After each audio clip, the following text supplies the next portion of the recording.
নওগাঁয় জাতীয় আদিবাসী পরিষদের ৩১তম প্রতিষ্ঠাবার্ষিকী উদযাপন। নওগাঁ জাতীয় আদিবাসী পরিষদের ৩১তম প্রতিষ্ঠাবার্ষিকী উদযাপন করেছে আদিবাসীদের অধিকার আদায়ের ঐতিহ্যবাহী সংগঠন জাতীয় আদিবাসী পরিষদ।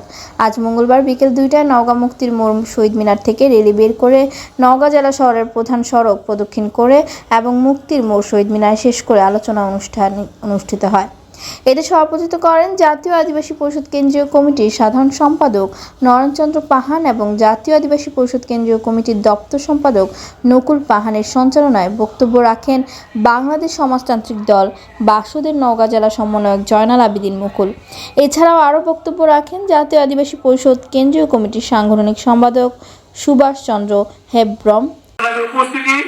আপনারা জানবেন, জাতীয় আদিবাসী পরিষদ যখন ৩১ বছর পূর্বে প্রতিষ্ঠিত হয়েছিল, আদিবাসীদের যে দাবি ছিল আদিবাসীদের আদিবাসী হিসেবে সাংবিধানিক স্বীকৃতি দিতে হবে, সমতল আদিবাসীদের জন্য পৃথক ভূমি কমিশন এবং মন্ত্রণালয় প্রতিষ্ঠা করতে হবে, সেই দাবি আজকেও পর্যন্ত আজকে ৩১ বছর প্রতিষ্ঠিত হওয়ার পরেও এবং স্বাধীনতার ৫৩ বছর অতিবাহিত হওয়ার পরেও বাংলাদেশের রাষ্ট্র ব্যবস্থা, বাংলাদেশের যে রাজনৈতিক দলগুলো রাষ্ট্র পরিচালনা করেছেন তারা সেই দাবি এখন পর্যন্ত মেনে নেয়নি। নিয়ামতপুর উপজেলা জাতীয় আদিবাসী পরিষদের সাধারণ সম্পাদক অজিত মুন্ডা, নওগাঁ সদর উপজেলা সভাপতি নিতাই পাহান, পোরশা উপজেলা সভাপতি ধীরেন লাকড়া, সাধারণ সম্পাদক আইচান পাহান, পত্নীতলার হাকিম উরাও, মহাদেবপুর উপজেলার যোগেশ উরাও, নওগাঁ জেলা শাখা আদিবাসী ছাত্র পরিষদের সভাপতি মিঠুন পাহান, সাধারণ সম্পাদক চঞ্চল পাহান, পলাশ পাহান, নওগাঁ জেলা আদিবাসী নারী পরিষদ, যুব পরিষদ ও ছাত্র পরিষদের সদস্যবৃন্দ উপস্থিত ছিলেন।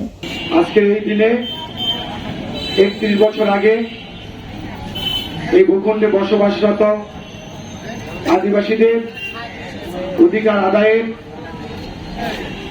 আকাঙ্ক্ষা নিয়ে, শপথ নিয়ে, প্রতিজ্ঞা নিয়ে জাতীয় আদিবাসী পরিষদ গঠিত হয়েছিল, সংগঠিত হয়েছিল।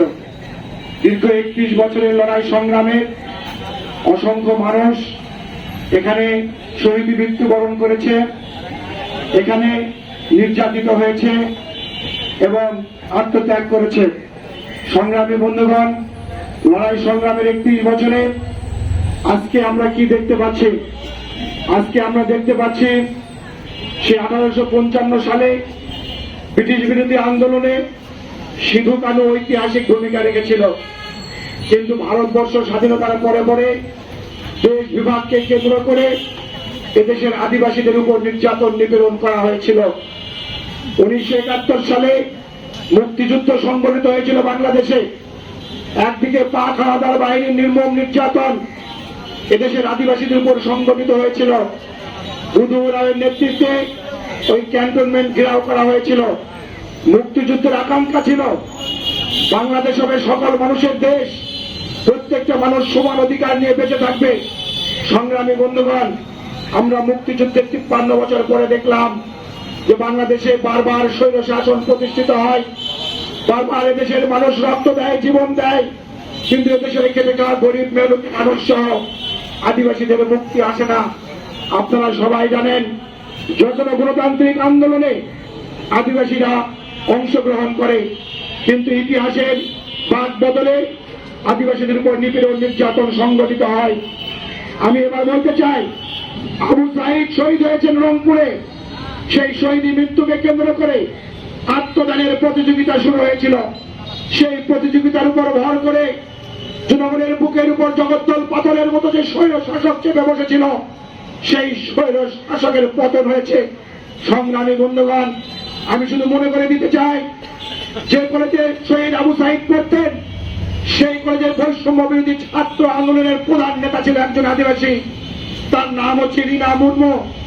আমাদের এই নওগাঁর মেয়ে বেগম রোকেয়া বিশ্ববিদ্যালয়ে পড়েন। তাহলে আদিবাসীরা কোন আন্দোলনে নেই, কোন গণতান্ত্রিক আন্দোলনে নেই?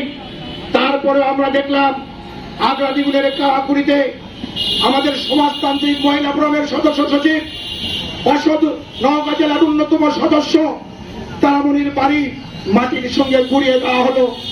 সংগ্রামী বন্ধুগণ, এমনি করে অসংখ্য কথা বলা যাবে।